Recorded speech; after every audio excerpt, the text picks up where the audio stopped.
Hey everybody, Tom here with another video. This is on positive and negative space and their relationships. So positive and negative space is often a tool that's used for accurate drawing for the artist. It's a principle that I teach in my drawing classes. If you can see the shape of the negative space, the positive space will naturally follow, and vice versa. However, it can also serve as a visual element that will add interest and intrigue to a work of art. It can relate in its own way, clumsy paragraph, punctuation there, to the principle of repetition. So here we have the larger white image of the cat and the smaller black image of the cat. It's an image that is repeated, but it is, didn't mean to bounce like that, but it is, it's smaller and facing a different direction than the white cat is. And then here we have the image of a dog between all the faces of people, family. Same thing with regard to a rabbit and a cat. So that's one way to consider positive-negative space relationships. An interesting note about these two images is that the artist is always allowing things to become other things, such as the power of the cross relationships the artist can make between forms in their work of art. So we've got jet contrails becoming guitar strings,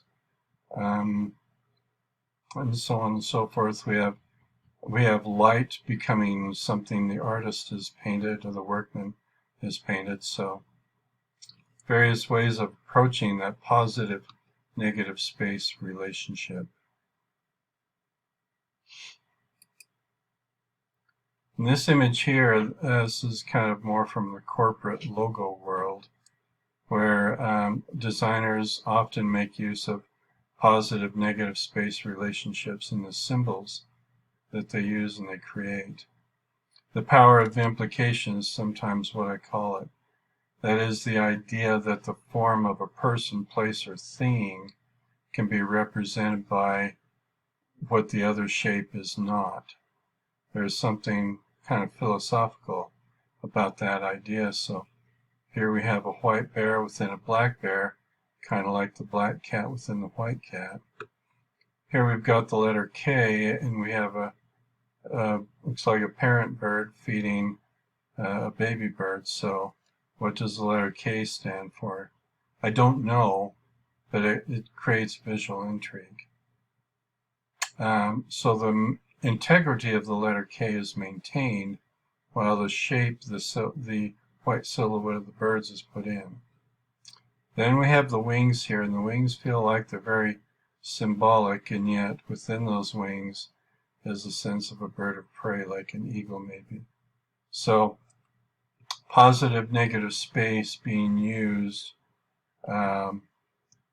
as an implication, implying something. Okay. Sculptors in the world of visual art make a great deal of use of the positive negative space relationship, and it becomes three-dimensional. That negative positive space relationship changes according to the viewer's point of view as they're looking at the work of art.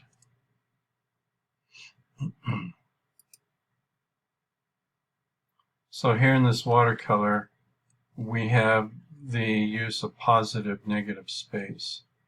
In the watercolor, the white of the paper became the color of the white iris, and then all of the other parts around it became everything else. So look at that, think about it, talk about it with yourself or possibly with others. How is this positive negative space working?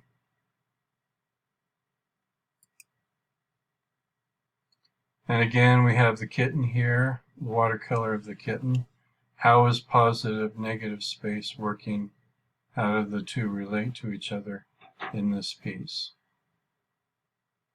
Okay, well that's everything from me on the subject of positive and negative space relationships.